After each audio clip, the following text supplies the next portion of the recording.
Welcome to another live taping of Last Call interview series, closing the tab with Atlanta City Council Post 1 at-large candidate Alfred Shivy Brooks. Hey. Yeah. Oh, is that clap? Okay. Our bar. Come on, I love that energy. How y'all feeling? Yeah.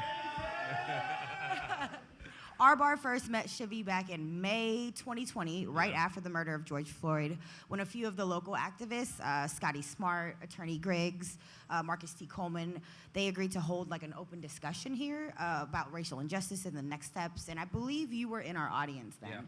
Yeah. Were you into politics back then? Yeah, so I graduated the Andrew Young School of Public Policy at Georgia State in 2011. Okay. And right after, I went to work at the state capitol as a legislative aide with the Working Families Caucus up there. Gotcha. And that was the first introduction I had into Atlanta and Georgia politics.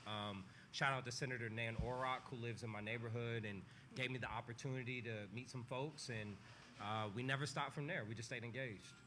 So aside from running for city council, what all do you do? I know you're an educator, You're also an activist. Could we kind of talk about that? Right.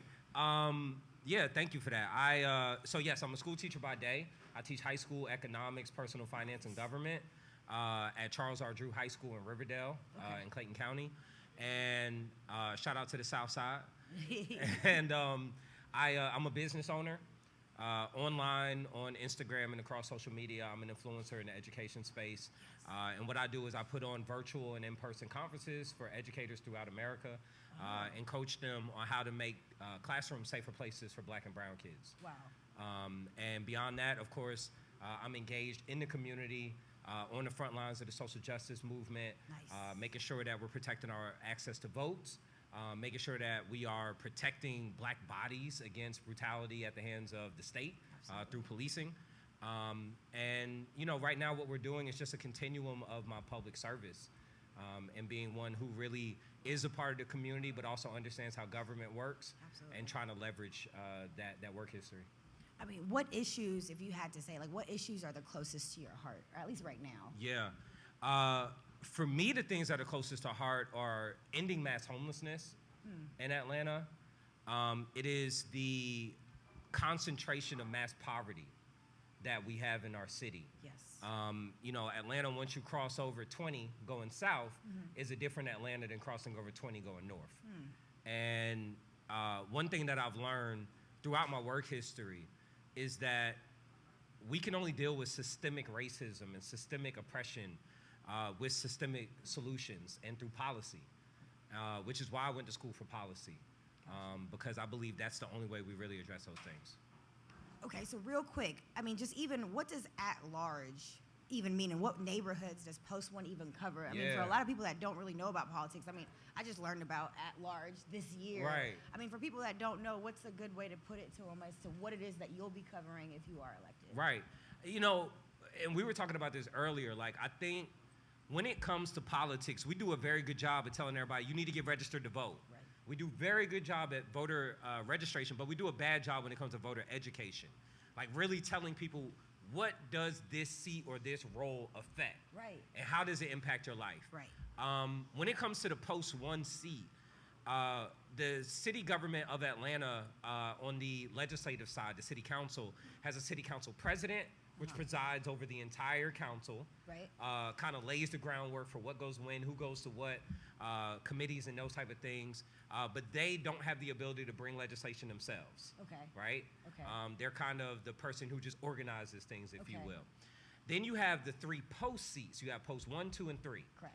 In order to run for Post 1, you have to live in the first 4 of the 12 districts. District 1, District 2, 3, or 4. Okay. To run for Post 2, 5, 6, 7, 8, and for Post 3, 9, 10, 11, 12. So I live in District 1, which is a neighboring district to this area, which is Grant Park, some South Atlanta, in that kind of area around there. So I live in the Custer McDonough guys neighborhood off of Custer in the Grant Park. But I'm voted on by everyone throughout the city, just like the mayor is. So no matter what corner of Atlanta that you live in, if you vote for the mayor, you vote in Post 1. So your post seats, Post 1, 2, 3, are almost like bonus council persons for you. They are additional people who should be tapped in with what communities across the entire city need, and kind of bring some consensus type voices to council. So, like, how does that outreach even look like? Like, how do you get I guess the question is, if I had an issue or a concern or even a question, it's like, what is the proper protocol to even getting that voice to you? You know, I don't know what the proper protocol is. I know what my protocol is. Yes. And that is, you can call me on my personal line at 404-889-1269. Right. That's my personal cell phone number. You can contact me there. I'm active on social media, especially on Instagram, so you can send me a DM. We have a community text line, which our phone number is on our website. So we have like a community text access, which reaches my entire team at one time. And then we can respond to you individually. And of course through email and some of the normal channels. But I think we're at a time now where the world is smaller than it has ever been because of social media. And I believe our public servants should be more easily accessible because technology makes it that way. You should be able to send me a DM and say, yo, I had a tree fall down on my street, or we got overgrowth on our sidewalk and we need somebody to take care of it because I can't safely walk my kids to school.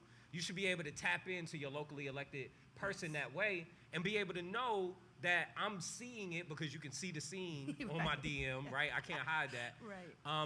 And then be able to get it responded to where it's easier. I think right now it's just too challenging. Like, telling a young person to go use email is almost like telling them to put something in the mailbox. Right. No, there's a disconnect there. For sure. So it's time to update how we connect with our servants. And correct me if I'm wrong, right? But like, you're pretty much running for a city council city council post one at large. Yeah. You'd be running against Bond, who's kind of been in office since '94. Yeah. Is it fair to say that you could be running for like even an easier seat? Like, why is post one at large what you're gunning for?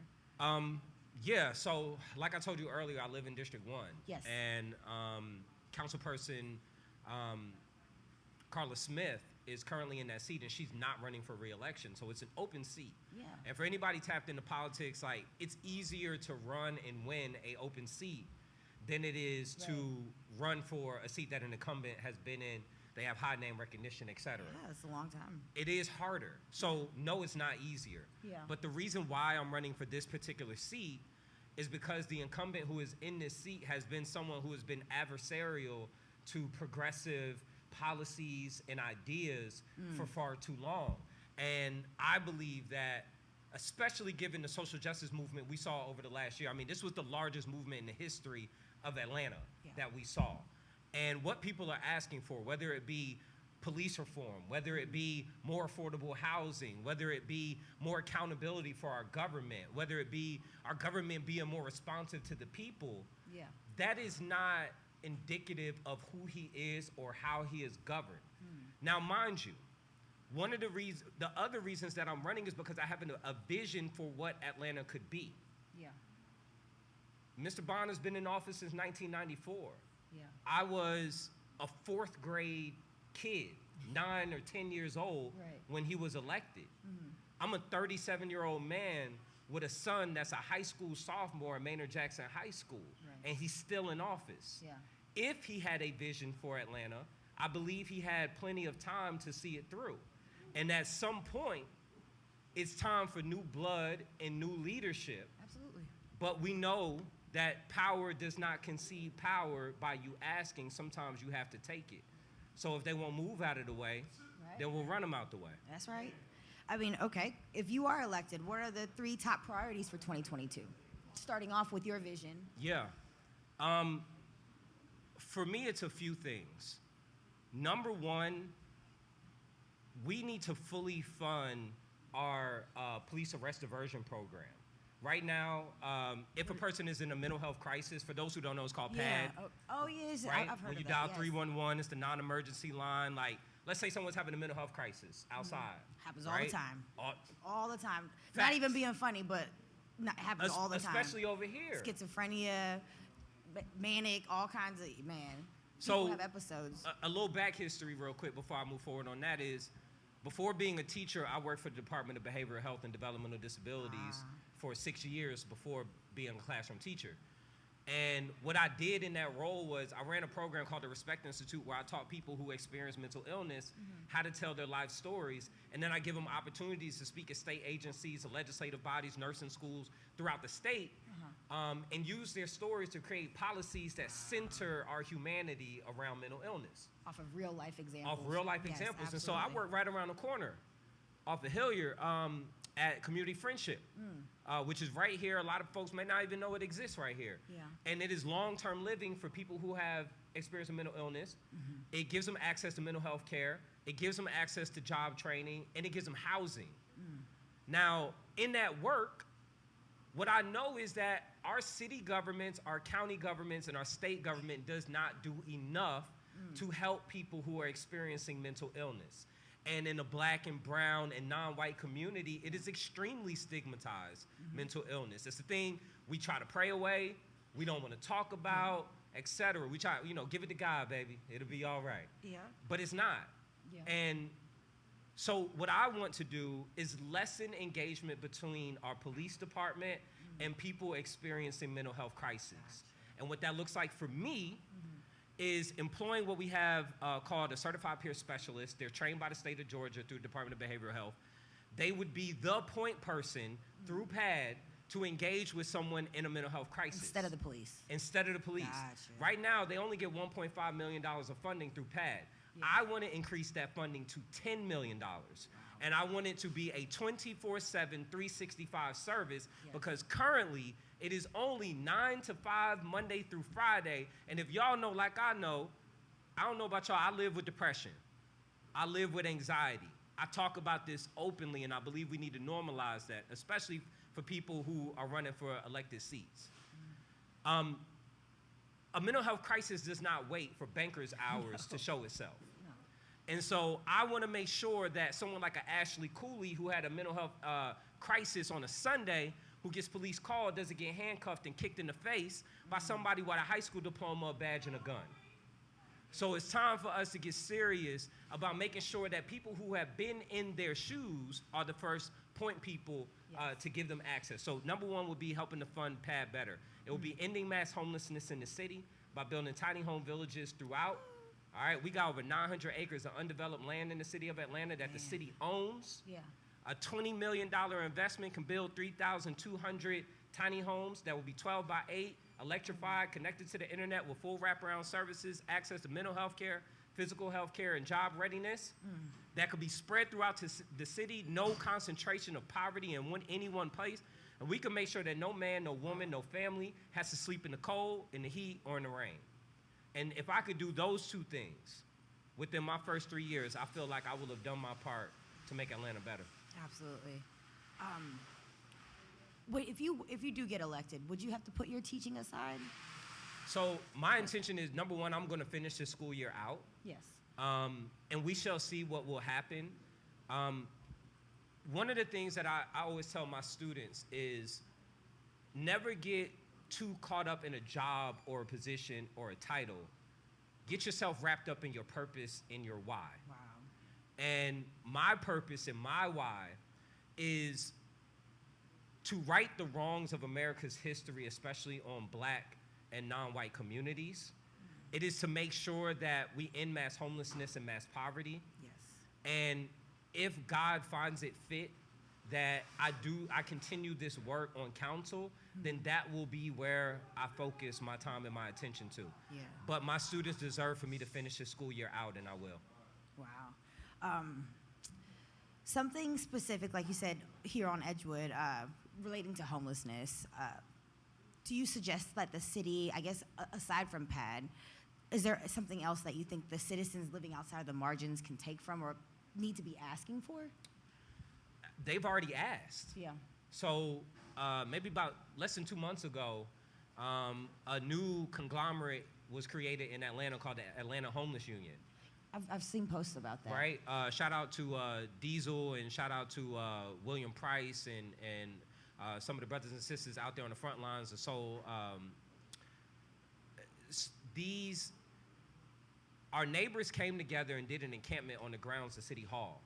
And what they asked for was access to clean water, sanitation, food, and to be heard. to just be heard. Yeah. Now, as a candidate and as a person who has relationships across Atlanta city government and state government, I reached out to a lot of people to try to come and get them to come down out of the ivory towers to City Hall and just talk and listen to people. Right. And unfortunately, nobody came.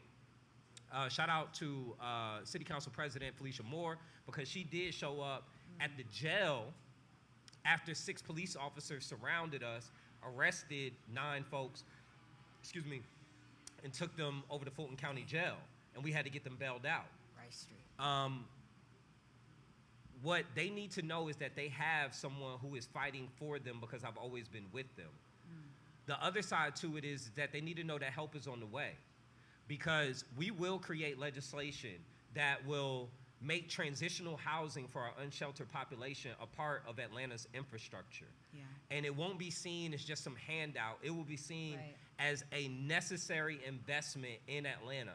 Because while Atlanta has too much homelessness in a city that has so much prosperity, it is not too much for us to solve the problem of mass homelessness. 3,200 people is not too much for us to invest in. When I say it'll take $20 million to build enough tiny homes to house every person that wants to be housed, because some people don't want to be housed, and they have that right. But if we could focus that $20 million on that, we're talking literally, in comparison, 4% of the police budget. Wow. Yeah, that's It's doable. Yeah, that's a perspective right there, for sure. I mean, speaking of more policing too, like, what are your thoughts on Cop City? That's like a big buzzword, a big thing that's been going on. I still don't really understand fully what it means, but I know it's like a training facility, and that's a huge part of the budget as well. But what are your thoughts on that? Yeah. So this has been a very controversial thing that has come up. I remember we were here for a forum the other day, and one of our friends on council came up to speak, and someone from the crowd was going in about their vote the night before, 2 nights before, on the matter. Shout out Butch. Word up. This is our guy Butch. I was like, yeah, get him. So, like I told you, I live in Custer McDonough Geis. I'm on Custer off of Moreland Avenue. Where the police training facility will be is off of Key Road, which is about 1.5 miles away from my house. This land that we're talking about is almost 400 acres of the last forest land in a predominantly black area, and the last forest land in southeast Atlanta. Oh, wow. This is land that was once inhabited by the Creek, indigenous Americans. It was then stolen by the state of Georgia. The city of Atlanta then assumed it. I'm giving y'all a quick history lesson. They put a prison there, they built a farm there, and they basically labored black bodies on this land for about 100 years. Then it closed down. Then they used it as a police training facility up through the 1980s. And in current day, they use it as an outdoor firing range. Now, I can hear the rapid succession of gunshots from this training facility from my bedroom every day, and especially on the weekends. And I don't know about y'all, I know it's a lot of folk who look like me in this room, but I grew up where the sound of gunshots kind of make you tense up, because the reality of it is you're wondering who from the community won't see tomorrow when you hear that. And so for my 5-year-old son, hearing those rapid succession of gunshots coming from this land is a traumatizing thing. Sure. Now, what they just passed legislation on is to turn this into what they will say is an 85-acre police training facility, but in reality, the footprint of the entire facility is 365 acres. Oh, damn. Right? Now, the issue here for me is, number one, you're tearing down tree canopy in a predominantly black area where, number one, we have less trees and less green space in black communities. We have less access to green space in black communities. And the temperature, even within the city of Atlanta, is 1 to 2 degrees hotter in black neighborhoods in Atlanta than anywhere else. What? Environmental racism is real. Damn. They would never think or consider to build such a facility in a non-black area in the city of Atlanta. That's the facts. The other side to it is we got flooding issues all over this city. We have problems Edgewood River. in chopping down forests and trees, which is a natural way to rid groundwater, is only going to exacerbate the issue. Now, let's be clear. Well, first, let me give context.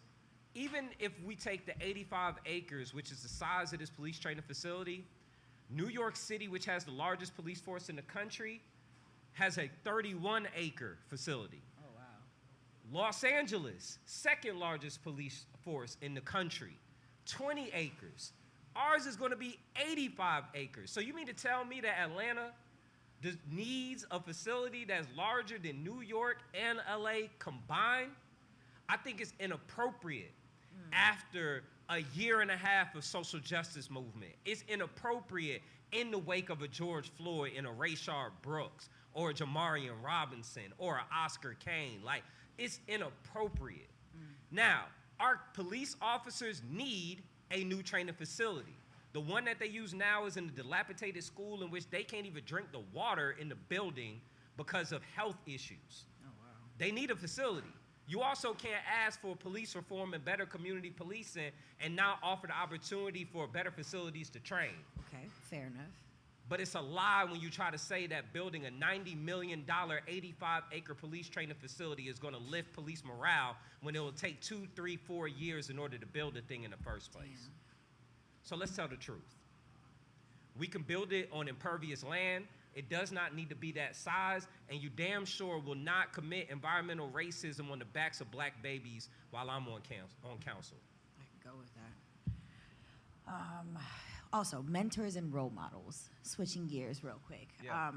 Who do you feel like kind of helped you into this evolution and to kind of feel so strongly about the issues that you have that brings this stuff to light? I would first have to say my father. Yeah. My dad was a Morehouse man. My dad was an active member of the NAACP. He was an active member of the Black Panther Party of Newark, New Jersey. And so for me as a person who grew up like in the movement, grew up conscious of who I was, conscious of my privileges, and then my responsibility to never leave my community and take my community with me everywhere I go. My father would be a huge part of that. In modern day, I would have to say, you know, two people here in the city, Attorney Gerald Griggs and my brother, Scotty Smart, because those two men really tapped me into the social justice movement in Atlanta and made my run for city council even possible. They really gave me a lot of gas to move how I'm moving now, because through walking the streets of Atlanta and Georgia with them, my eyes has been open to how much still hasn't changed since I was marching the streets in '91 with my dad after Rodney King. Wow.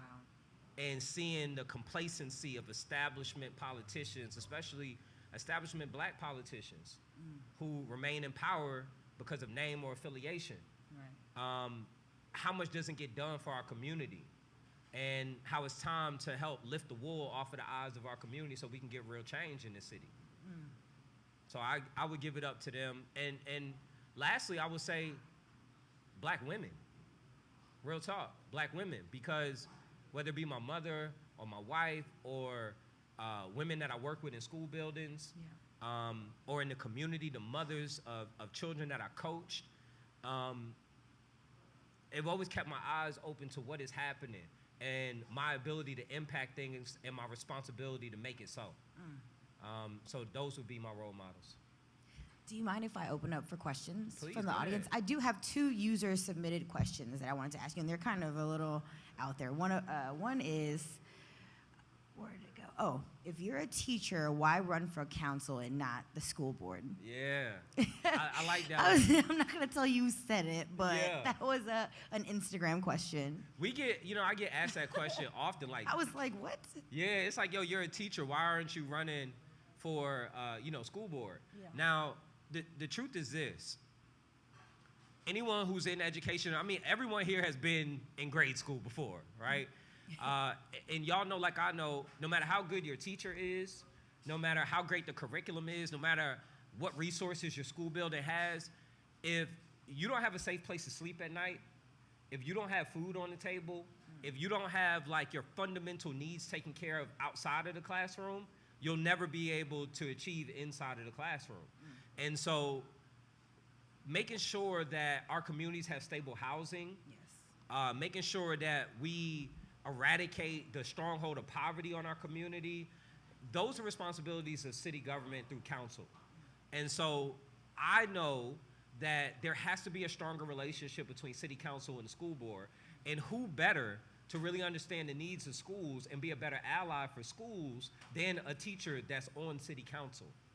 The other side is that by being a teacher, I have my finger on the pulse of young people, of their families, and of their grandparents.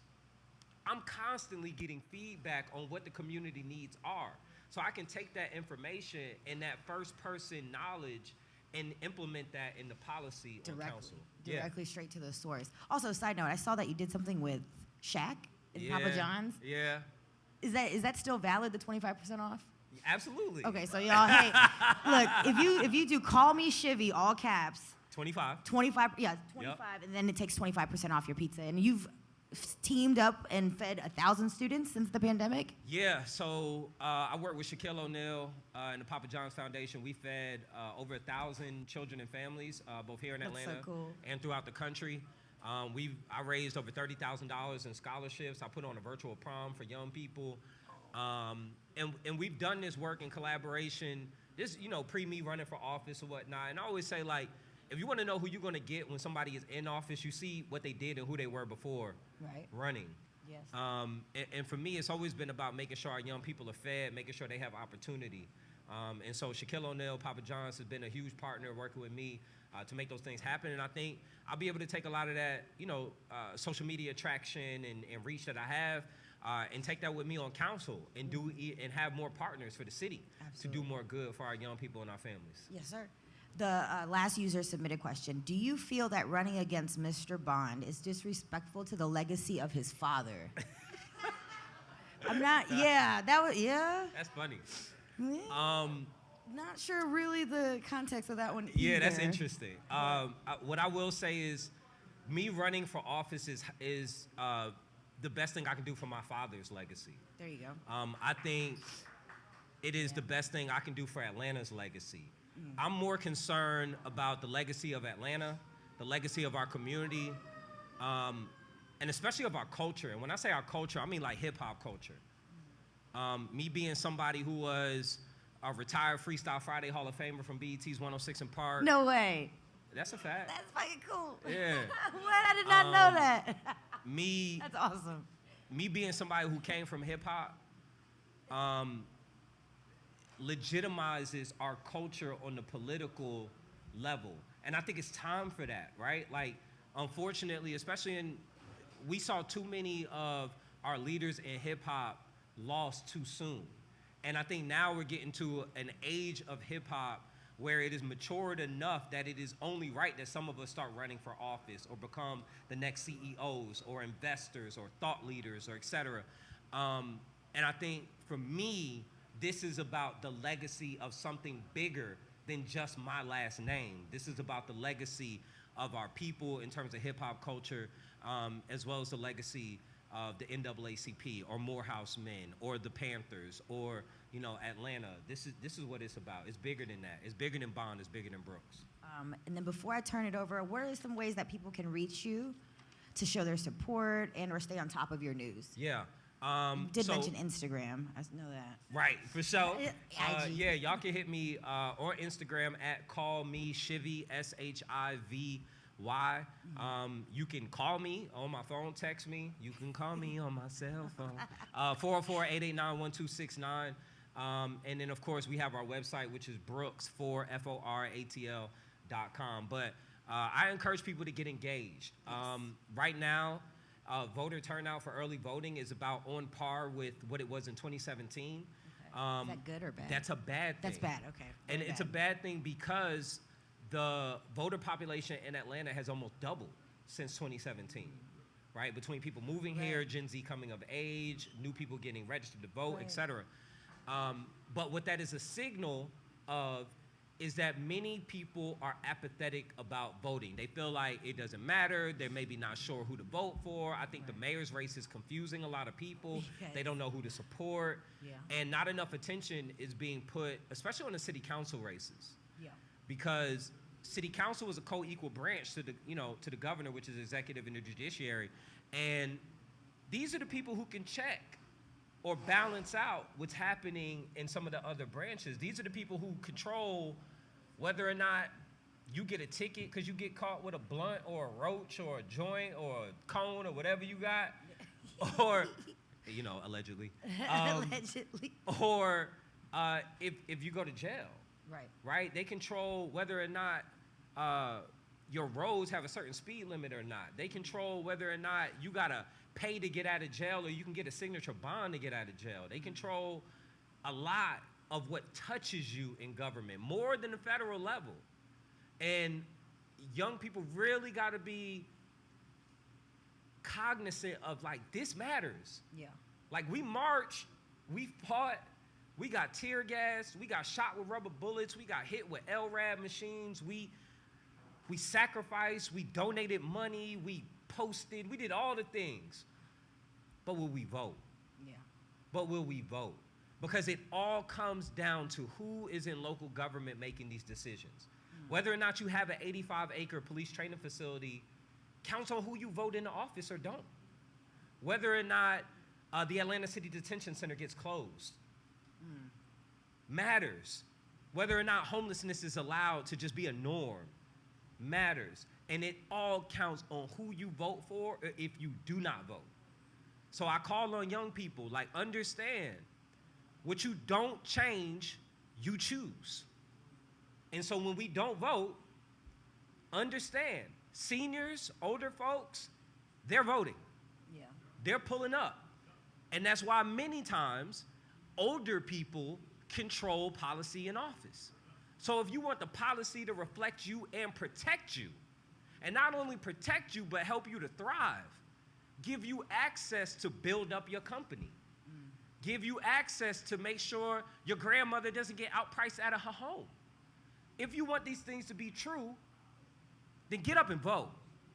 And grab 3, 4, 5 other people and tell them to get up and vote. Because if you got a license in Georgia, most likely you're already registered to vote. So pull up to the polls. Thank you so much. I'm going to now open up for questions. Yeah. Thank you. Booby wants me to ask you, do you support the reclassification or legalization of marijuana? Yeah, so let's get right to it. Let me tell you, number one, it's about time for us to get on time. Marijuana should not be illegal anywhere in the United States of America, plain and simple. And not only that, but we should be creating opportunities for Black and marginalized communities to be able to be on the money-making side of the cannabis industry. Additionally, I believe that the criminal records of those who are dealing with marijuana convictions should be expunged. One of the beefs that I have with the incumbent that I'm running against is he regrets his vote to decriminalize marijuana in Atlanta because he believed it made Atlanta look soft on crime and has a part to play with the increase in violent crime, which I think is BS.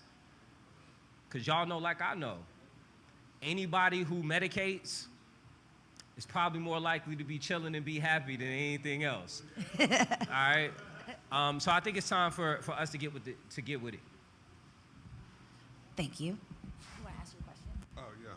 So you're taking a seat you're running for a seat that will be replacing Julian Bond, right? He sits on several committees. What special committees would you like to be placed in? Or if you are taking his seat, the committees that he's a part of, zoning, community development, and utilities. Yeah. I have a specific question about utilities. Yeah. Watershed department. Its infrastructure is in dire need of overhaul. Yeah. To the point to where I know people that work in watershed and they're saying that it's in critical need. Like infrastructure-wise, basically if there's a power outage in the city at Hemp Hill facility, which is right here off of 17th Street, the city basically has 5 minutes to basically get power back to that facility, or else the whole city of Atlanta, 3 major hospitals in the metropolitan area, the jail, as well as residents and commercial establishments will all be placed under a boil water advisory. What is it that you feel that you can do as far as shoring up the critical need for infrastructure repairs in the city? Thank you for such an in-depth question. So the 3 committees that I would like to serve on are the Public Safety Committee, because I believe there are a lot of policies that we need to overhaul policing in Atlanta.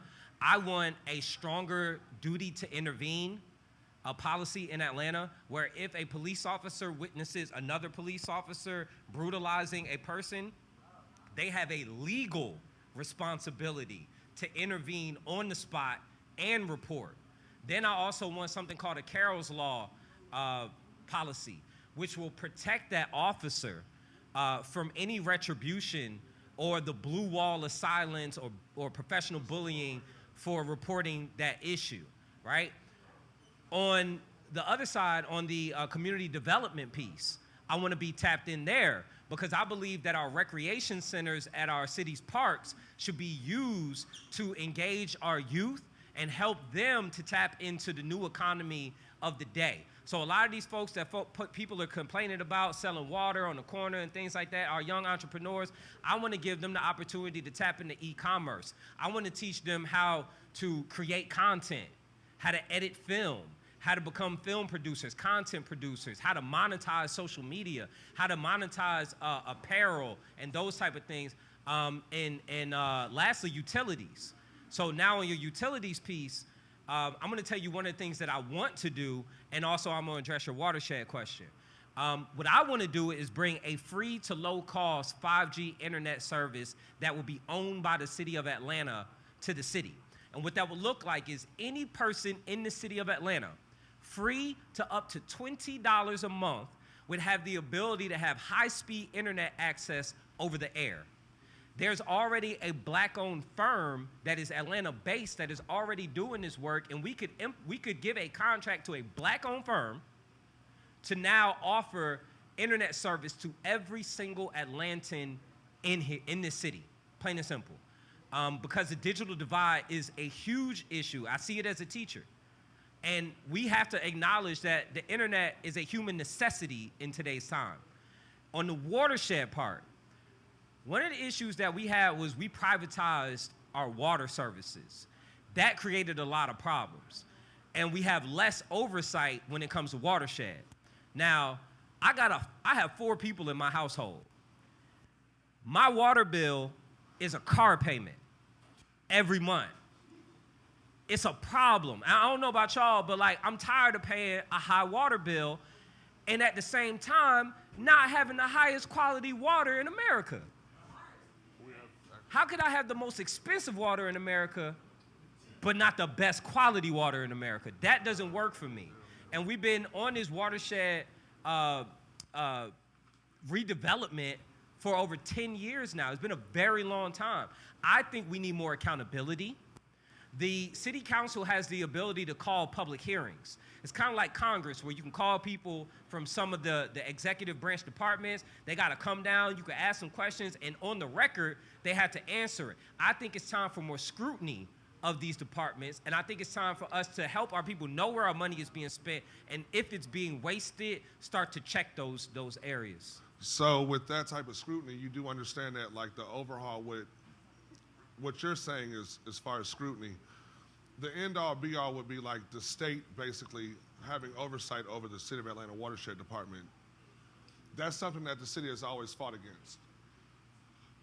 Would you be in favor of something like that, seeing as though we as the city can't get that under control as far as mismanagement and incompetence? No, I think it's a matter of complacency more than anything else. You got to mind that there are a lot of people on council who have been on council for a very, very, very, very long time. And interest and investments in their campaigns over the year have really abdicated, many of them, to just be in favor of the status quo and allow it to continue. What we have not happened is anybody really delving into how our watershed management is working, as well as what is holding folks accountable for what's being delivered and what's not being delivered. Additionally, we really do have to put some investment into our power grid, not only in Atlanta, but throughout Georgia and throughout America. It's time for us to really get with it. Like, for me, anytime I see new lines going up and I don't see them buried, that bothers me.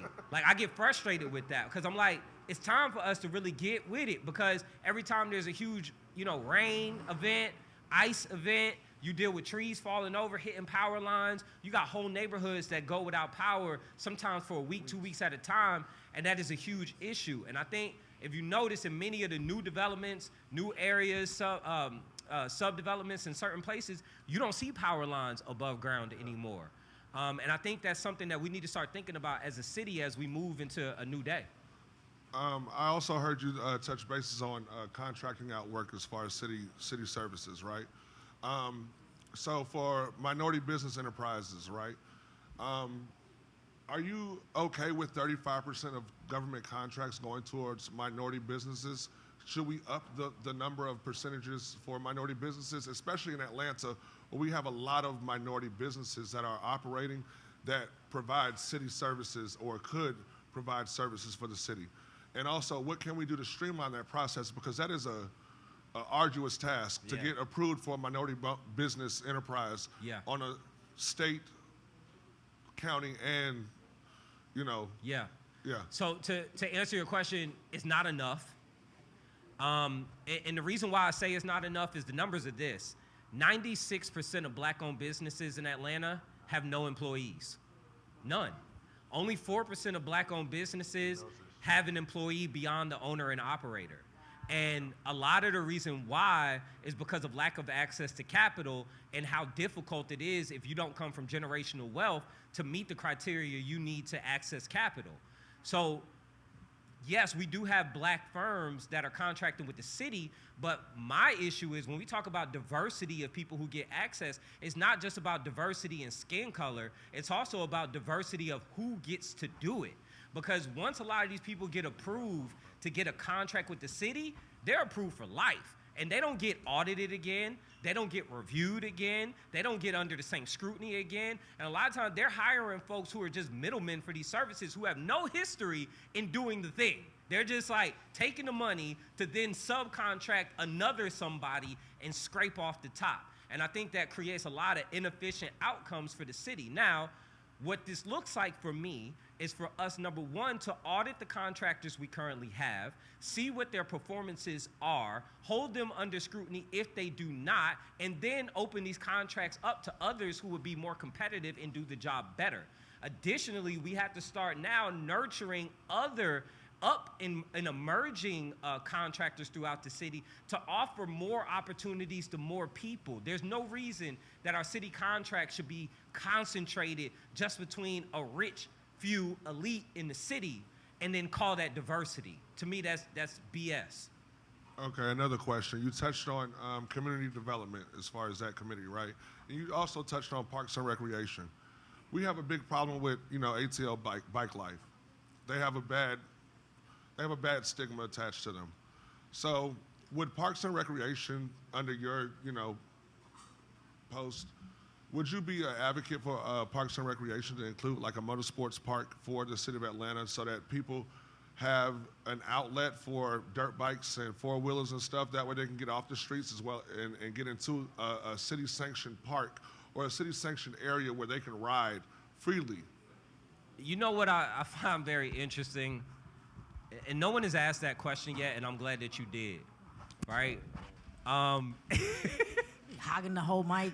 He got in trouble. Yeah, give my mic back. No, I like the question, though. That was a great question, though. Because no one has ever asked me that. And I'm gonna just have to give you my God honest truth in my answer. If you're running moonshine and you grew up in the Deep South, you got NASCAR, right? You got NASCAR. You got major corporate investment and sponsorships. You're on ESPN. You're on the major networks. You got a sport. When you're black, and you drive a Charger or a Challenger or a Mopar vehicle, if you're black and you ride a four-wheeler or a dirt bike, you get criminalized. And to me, and in modern times, let's be real, if you got money in Atlanta, you got the Porsche experience, right? But what about the car enthusiast that's not rich? What do they have? And so one thing that I think government has to mature on is that you cannot legislate behavior. You can't. Wow. You can tell people they can't do a thing, they're still going to do it. Right. I think the best thing we can do is create safer and more legitimate opportunities for people to live their life, but do it in a safe way, where they're not blocking up the Peachtree Bridge and hitting donuts in the middle of the bridge. There are plenty of land and places where we don't have a lot of development that perhaps we could create a legitimate opportunity for people to sign waivers, that it could be protected, that dirt bikers could ride over trails or do their thing, that car enthusiasts can have pits and do donuts or whatever, maybe have a drag strip, and people not have to worry about getting locked up, losing their vehicles, getting them impounded, and then having to pay a cash bond to get out after 72 hours. Wow. Hold on, Zay, you had a question? Who you going for mayor? 'Cause you ain't going for mayor, right? No, he's going for city council. Who you going for mayor? I'm not sure. I'm going to be honest with you. I'm not sure about who I'm going to support when it comes to the mayor's race yet. You ain't rocking with nobody? I'm going to be honest with you. In one way or another, every mayoral candidate has let me down. And I don't think I'm alone. I think it has a lot to do with why our voter turnout isn't as high as it is, as much as attention is being spent on the mayor's race, because I think a lot of people feel exactly the same way. People who we thought were progressive ended up voting for things that we could never agree with. People who we feel we could support have done things legally that have betrayed our trust, so we feel like we can't trust them to do the job ethically. And so right now, I'm waiting still for somebody to convince me that they deserve to lead this city. Oh, all right. Thank you so much. Anybody else have a question while I walk around? I guess on a side note, how do you plan to be accountable, I guess, for the community that brought you here once in office? By never leaving the community that brought me to office. Hey. You know what I'm saying? Like, if one thing about me is that my race only became possible because of the social justice movement, marching in the streets, and being there with the people. I know I could never go into city council and punch a bogus vote and think Scotty can come pull up to my house and he ain't about to say something about it. Right. Right? Or Nina, or Griggs, or, you know, Brittany, or Hannah, or any of the people who are out there on the front lines. You know, I tell my students all the time, there's a saying like, you know, you get out of the hood and then you reach back and you take your people with you. My belief is if you never leave your people, you reach in, you never have to reach down.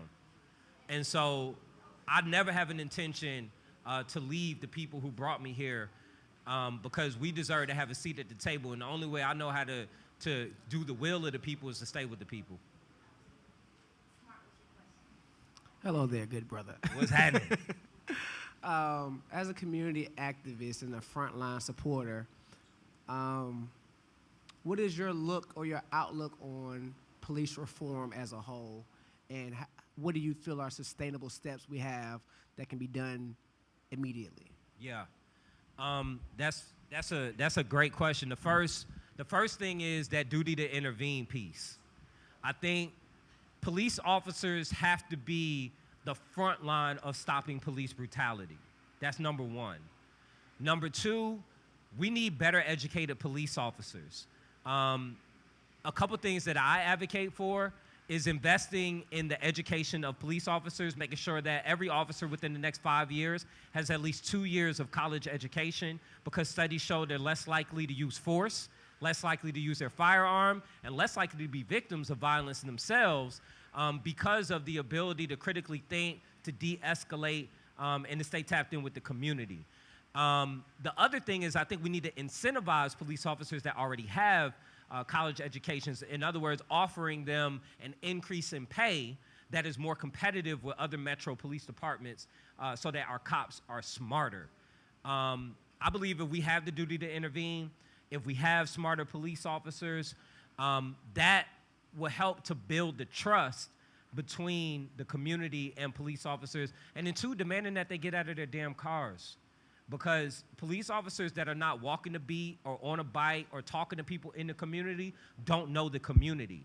And the last thing I'll say is I would like to incentivize them living in the city by building affordable housing for not only police officers, but also teachers, first responders, our firemen, our nurses, our doctors, so that the people who serve the city live in the city.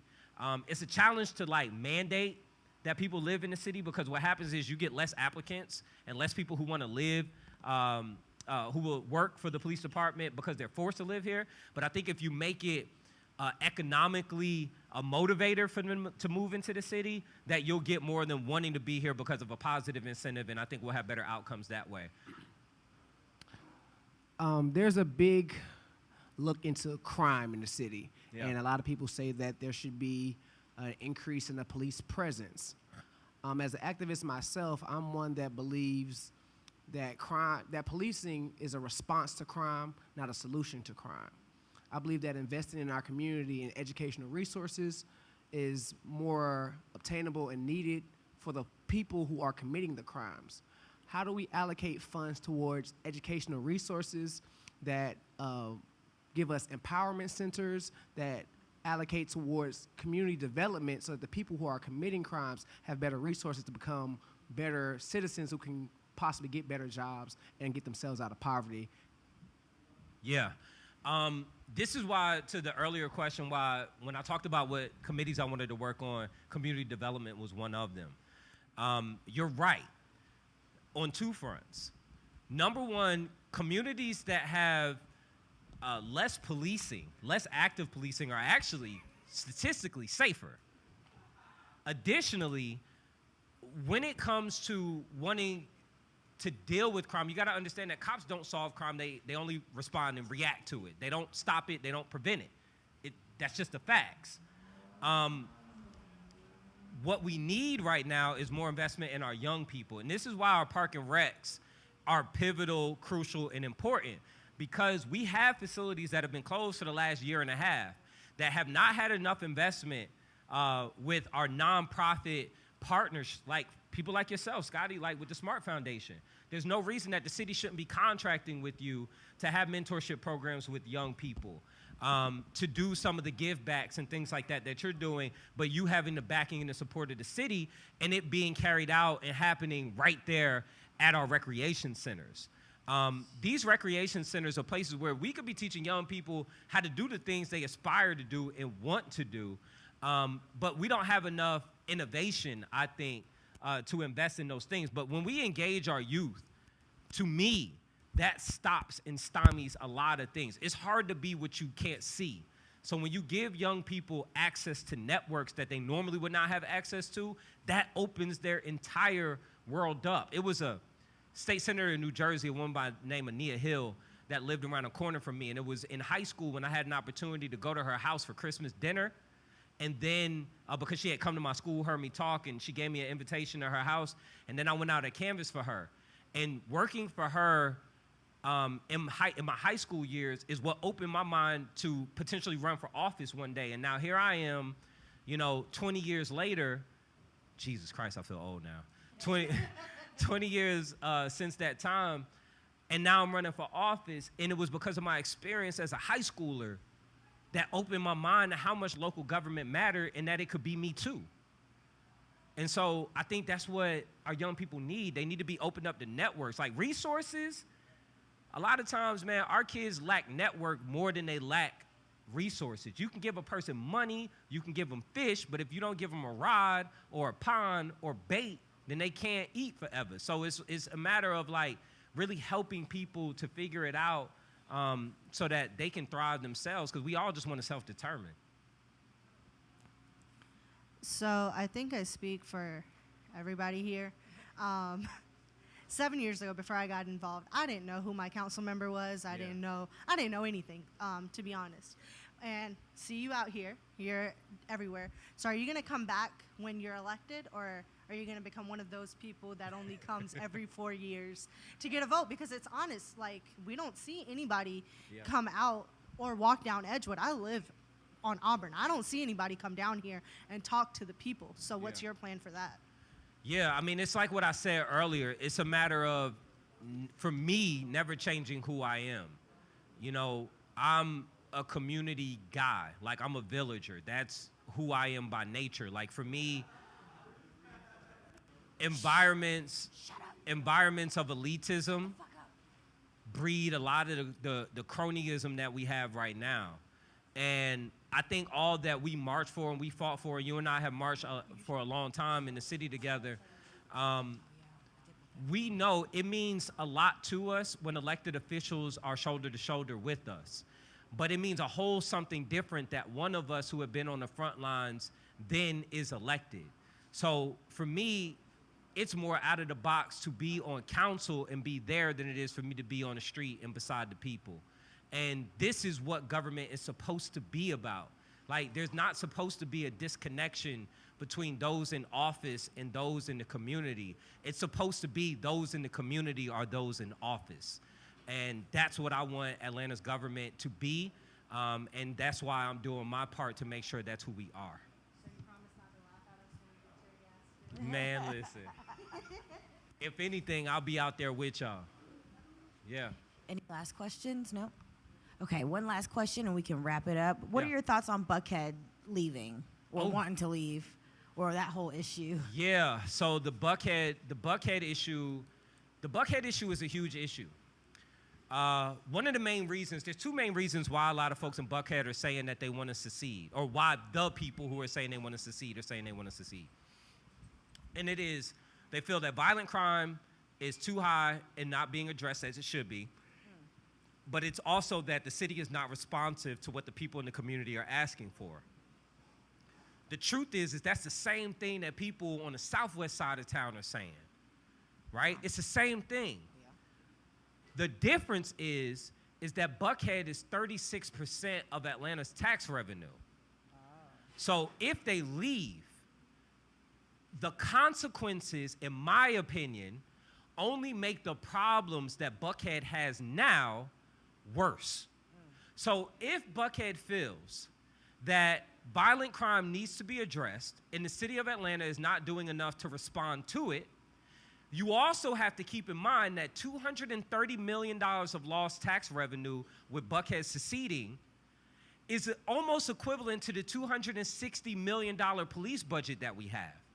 So there are many people in Buckhead that if a candidate was running around talking about defund the police, they would be like, whoa, that's radical, and I'm not with that.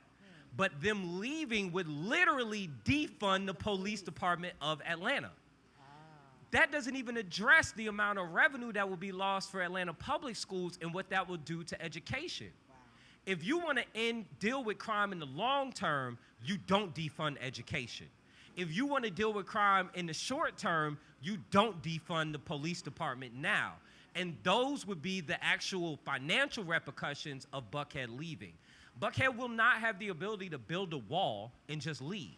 Now, what I believe is the answer is stop electing people who give you lip service saying that they'll be more responsive to you when they've been in office for the last 24 years and things have only gotten worse under their watch. If you want better, elect better. If you want different, elect change. So what you want is someone who is going to be responsive to your needs. What you want is someone who is going to invest on the sides of town where mass poverty is happening and which is breeding a lot of the theft and burglary and violent crime and other things that are happening. What you want is people who understand what the sources of crime are and who are very intentional about addressing those. And if you do that, I promise you the outcomes are going to be better for everybody. Thank you so much, y'all. Give it up for Mr. Alfred Shivy Brooks. Thank you for your time. Art boy, little bitch.